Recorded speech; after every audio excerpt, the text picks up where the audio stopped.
Oi gente, tudo bem? Estamos aqui de novo no canal Professor Wagner Marques para mais uma aula de História e hoje nós teremos uma aula de História Geral.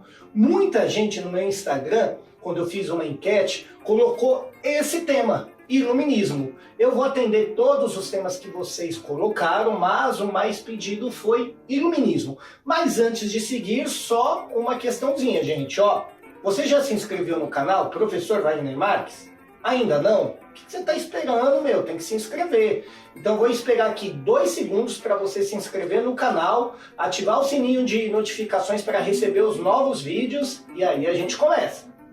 1, 2, 3. Foram 3 segundos, viu? Bom, gente, o que vocês estão achando desse layout aqui?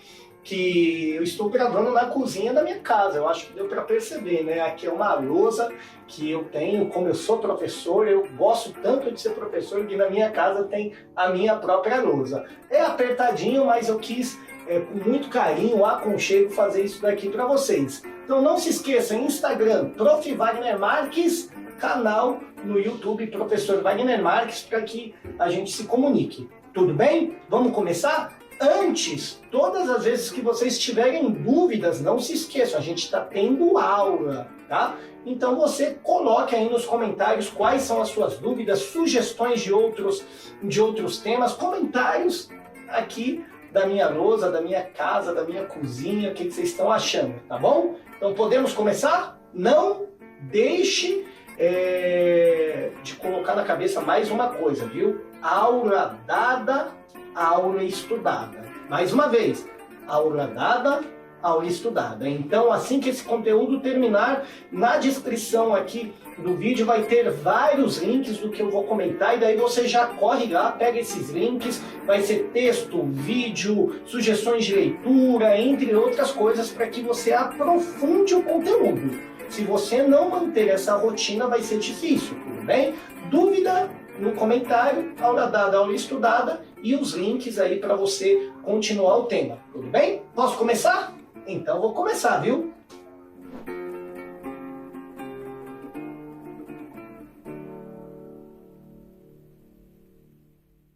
Gente, agora vamos ao conteúdo, tá? O tema é Iluminismo. Uma forma da gente iniciar esse conteúdo é sempre nos perguntando ao próprio conceito, iluminismo. A gente só ilumina o que está apagado. Precisa estar apagado para que seja iluminado. Nesse caso, o que está apagado? Pensa aí comigo. As pessoas que atribuem esse nome, iluminismo, pensam que alguma coisa está apagada e que precisa de luzes para que as coisas fiquem iluminadas. Bom, eu vou desenrolar esse carretel aí, a gente daqui a pouco vai entender um pouquinho melhor, mas vamos entender as origens do iluminismo. Quando nós falamos de iluminismo, nós estamos dizendo de um movimento filosófico, intelectual que ocorre na Europa, inicialmente no século XVII, sobretudo na Inglaterra, mas que se dissemina, o grande auge, o apogeu do iluminismo vai ser na França do século XVIII, por isso que é chamado de século das luzes, tudo bem? Então é França do século XVIII. Quando nós falamos século XVIII, gente, nós estamos falando de 1701 a 1800, tá? Esse é o período o recorte do século XVIII. Então nós já sabemos que surge na Europa no século XVII, mas a potência do iluminismo se dá na França do século XVIII. Bom, o que defendia então esse movimento? Eu havia comentado que é um movimento intelectual que defende uma sociedade guiada pela razão.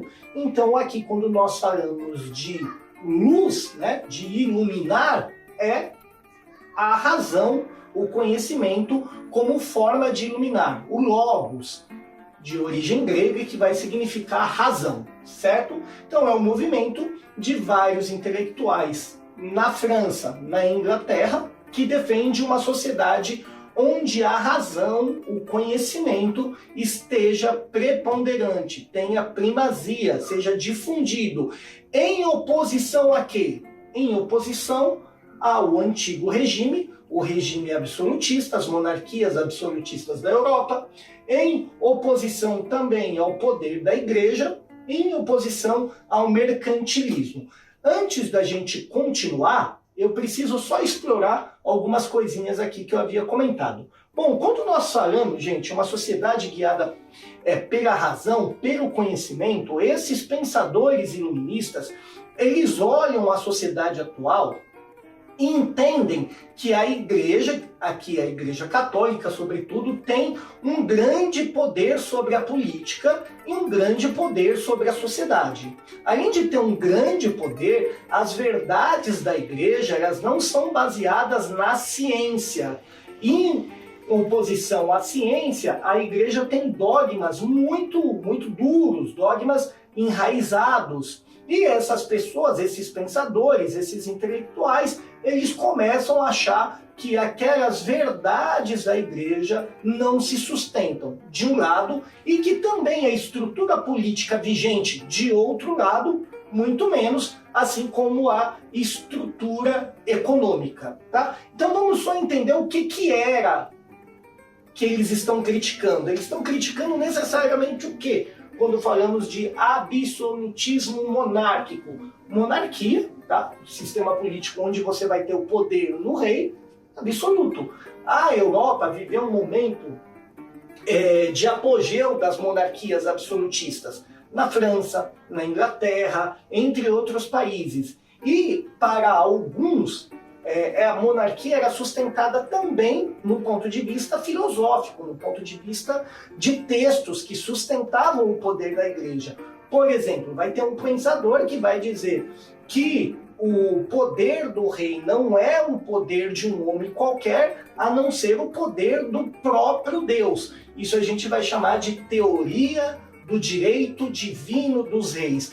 Que o rei não era uma pessoa qualquer, era um representante de Deus na terra. E logo, se você leva uma contra o rei, você está provocando o próprio Deus. Então, durante o absolutismo monárquico, no século XV, no século XVI, no século XVII e também em meados do século XVIII, se você contesta o rei, você está contestando, na lógica dessas pessoas, o próprio Deus. Logo, nesses países você não vai ter esses atos políticos que nós temos hoje contra o rei, hashtag fora rei, ok? Porque o rei tem um poder divino, tudo bem? Sustentado, por exemplo, na teoria do direito divino dos reis, sustentado, se a gente lê o Maquiavel no livro O Príncipe, né, que ele vai escrever quais são as diretrizes que o futuro rei deve ter, ou seja, havia uma construção simbólica de narrativa de sustentação do poder do rei. Por outro lado, a Igreja também tem uma grande influência sobre a sociedade. Assim como a economia vigente era chamada de mercantilismo, tá? Essa prática econômica onde o poder político, sobretudo os reis, interferem diretamente na economia. Esses pensadores, eles vão olhar essa estrutura social e vão dizer, opa, isso aqui já não dá mais, isso aqui não nos representa, isso daqui ó, já era. E vão começar a produzir uma série de textos, uma série de livros, vão organizar encontros, vão organizar situações para condenar essa sociedade, essa estrutura e apontar um outro caminho. Esse caminho era através da luz, da razão, que eles vão dizer que a sociedade está escura, apagada. Para tanto, era necessário a luz da razão. Por isso, esse movimento vai ser chamado de iluminismo. Pegou até aqui? Beleza? Posso continuar? Bom, se você tiver dúvida, não se esqueça do comentário. Você, professor, não entendi tal coisa, certo?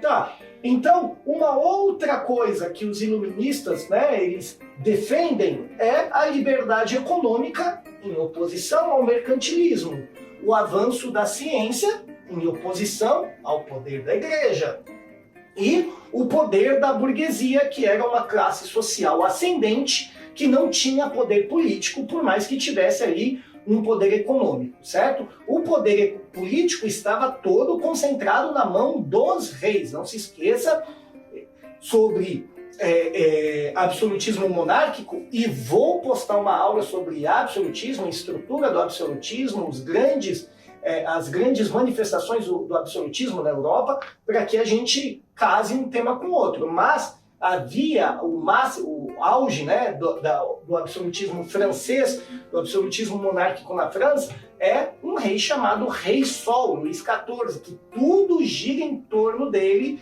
que ele chegava a afirmar que o Estado sou eu. Ou seja, não tinha algumas noções que nós estamos vendo agora, como, entre outras coisas, a ideia de liberdade de expressão, a própria condição de cidadania, a noção geral de direitos, não eram categorias existentes na época de um absolutismo monárquico, tá? Porque o rei concentra em si todo o poder. Tudo bem? E não se esqueça da teoria do direito divino dos reis. Vou colocar isso aqui nos comentários, aqui no link, tá? Vou colocar no link da descrição. Bom, agora vamos ver alguns desses teóricos que vão escrever textos sustentando uma sociedade onde o absolutismo ele deixa de existir, ou então ele mude sua estrutura, onde ocorra o avanço da ciência, o avanço do poder político dessa burguesia econômica, tá? Vamos ver alguns caras, tudo bem? Ó, antes de começar, de citar em um deles, vou deixar aqui também na descrição do vídeo o que você naturalmente está vendo, que tem um deputado federal que foi preso recentemente, na última semana, porque ele publicou um vídeo atacando o Supremo Tribunal Federal, o STF, defendendo o retorno do ato institucional número 5, que foi o ato institucional que institucionalizou a censura, entre outras práticas de proibição das liberdades individuais na ditadura militar. Também vou gravar aula sobre ditadura militar. Mas, pegando o caso desse deputado que foi preso, vai ter a descrição 2000 anos depois. O deputado federal que eu estou comentando é Daniel Silveira, do PSL do Rio de Janeiro. O vídeo que ele publicou nas suas redes sociais, eu vou deixar a descrição aqui, vou deixar o link desse vídeo e também outros comentários a respeito da prisão desse deputado, porque ele critica abertamente o Supremo Tribunal Federal, defende o ato institucional número 5, mas para além desse deputado em si, recentemente, acho que vocês já viram, mas também deixo aqui na descrição do vídeo, alguns atos em defesa do fechamento do Congresso Nacional, onde ficam os deputados federais e também ali os senadores, depois vão defender o fechamento do Senado e do Congresso e do Supremo Tribunal Federal. Esses movimentos que estão ocorrendo, eles estão pedindo necessariamente o quê? Quando você fecha o Congresso Nacional, quando você fecha o Senado, quando você fecha o Supremo Tribunal Federal, você vai ter um poder absoluto, ok? Não seria um retorno a um absolutismo, pode não ser monárquico nesse caso, né? Pode ser de outra esfera, mas fica a sugestão da gente pegar agora um Montesquieu. Montesquieu, ele vai ser um grande crítico ao absolutismo monárquico, um grande crítico do poder da igreja. Entre outros textos, ele vai escrever esse daqui, O Espírito das Leis. Nesse livro, O Espírito das Leis, o Montesquieu vai sugerir que o poder, para deixar de ser concentrado em mãos de uma só pessoa, seja dividido em 3 partes, o que a gente vai chamar de poder tripartite, que é o poder executivo, nos municípios prefeitos, no estado governador e na União o presidente, o poder legislativo, que vão ser nos municípios os vereadores, nos estados os deputados estaduais e no país, na União, numa esfera federal, os senadores e deputados federais e o poder judiciário. Esse poder judiciário, que são, no nosso caso, os ministros da Suprema Corte, eles não são eleitos, ok? Você não vota para um deputado do Supremo Tribunal Federal. Exatamente para que exista um equilíbrio dos poderes. Os outros dois poderes, executivo e legislativo, são poderes políticos e eles são representantes eleitos, tem uma periodicidade. Então a gente vota em vereador, em deputado, em prefeito, em senador, em governador, em presidente, mas não votamos no poder executivo, no poder judiciário. Isso é Montesquieu, nesse livro O Espírito das Leis, ok? Não esquece que é Montesquieu que sustenta, que defende a divisão dos poderes em 3 esferas. Se você olhar, eu vou deixar uma imagem aqui na descrição, que é a Praça dos 3 Poderes, em Brasília. Então, isso é uma manifestação do pensamento de Montesquieu, Barão de Montesquieu.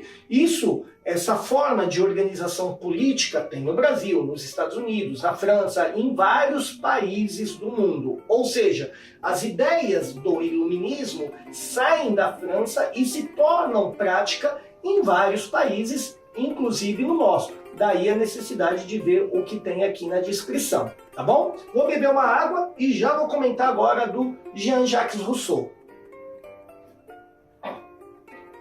Bom, uma pausa para água, gente, porque professor fala muito, né, meu? Jean-Jacques Rousseau é um outro francês que vai escrever, entre outros livros, tem o Emílio, mas aqui eu vou pegar o Contrato Social. Tem a Origens e Fundamento da Propriedade Privada, onde o Rousseau ele se posiciona contrário à propriedade privada, mas no Contrato Social, o Rousseau vai dizer o seguinte: olha, pode até ter o rei, mas é necessário que exista um pacto, um contrato social entre o rei e entre o povo, a população. Se o rei não cumpre as prescrições desse contrato, o povo tem todo o direito de tirá-lo, ok? Então você vai percebendo que esses teóricos, eles estão se posicionando contrários à sustentação de um poder absoluto manifesto aqui na figura do rei. Então vimos Montesquieu, vimos Rousseau, agora vamos ver Voltaire, mas vou beber minha água. Bom, gente, Voltaire é um grande crítico da igreja, mas um grande crítico também do poder do rei. Como um grande crítico do rei, o Voltaire, em um dos trabalhos dele, chamado Cartas Inglesas ou Cartas Filosóficas, vai comparar, segundo ele, o atraso da França absolutista ao caso da Inglaterra, que já não tem mais absolutismo. Para isso a gente vai ter que ter uma aula de Revolução Inglesa, mas irei gravar em breve. Bom, o Voltaire ele vai dizer o seguinte: além de ser um grande crítico da igreja, um grande crítico do absolutismo, ele vai defender as liberdades individuais e também uma monarquia constitucional. Para o Voltaire, o rei pode até ser rei, desde que seja assessorado por um conjunto de filósofos. Ele acredita que este cargo, assim quando ocupado, deve ser ocupado por alguém que nutre uma certa bagagem de conhecimentos filosóficos. Daí a sugestão de ter assessores que vão ajudar o rei no caminho da razão. Agora vamos para mais um? John Locke. Bom, o John Locke ele vai ser um profundo crítico da ideia da teoria do direito divino dos reis. Eu não havia comentado antes, mas essa teoria do direito divino dos reis foi sustentada por Jacques Bossuet, que escreveu um livro, olha o nome do livro, gente, Política Extraída das Sagradas Escrituras, certo? Logo é a Bíblia. Para ele vai dizer que o rei vê de mais longe de mais alto e deve-se acreditar que o rei vê melhor, porque o trono do rei não é o trono de um homem qualquer, a não ser o trono do próprio Deus. É isso que sustentava Bossuet na política extraída das Sagradas Escrituras para fundamentar o direito divino do rei. Bom, o John Locke vai dizer isso, nada a ver, tem nada a ver. Nada a ver também essa ideia da igreja ter todo esse poder. Por isso ele vai defender a separação da igreja com o Estado, separação do Estado e igreja. A igreja compete cuidar das questões espirituais e do céu, e o Estado cuida das questões materiais e sociais aqui da Terra. Então ele defende a separação da igreja e Estado. Assim é o Brasil, assim são vários outros países, tá bom? O nosso país, por exemplo, é um Estado laico, tá? Por isso que a gente vê influência na Constituição, influência na organização política, entre outras esferas da nossa sociedade. Também o Locke vai dizer o seguinte, olha, a soberania está na população, a população que tem a soberania, e não o Estado. Cabe ao Estado se submeter ao desejo da soberania popular, da soberania do povo. Ok? Eu vou apagar minha lousa rapidinho para ir para o final do conteúdo, que a gente vai falar um pouquinho agora dos déspotas esclarecidos. Vou apagar a lousa enquanto você já vai voltando aí, marcando as pessoas, compartilhando e fazendo comentário. Tô apagando aqui rapidão.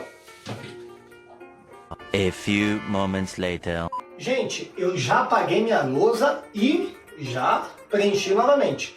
Dando encerramento ao conteúdo sobre iluminismo, agora nós vamos ver um pouco sobre os déspotas esclarecidos. O que é isso?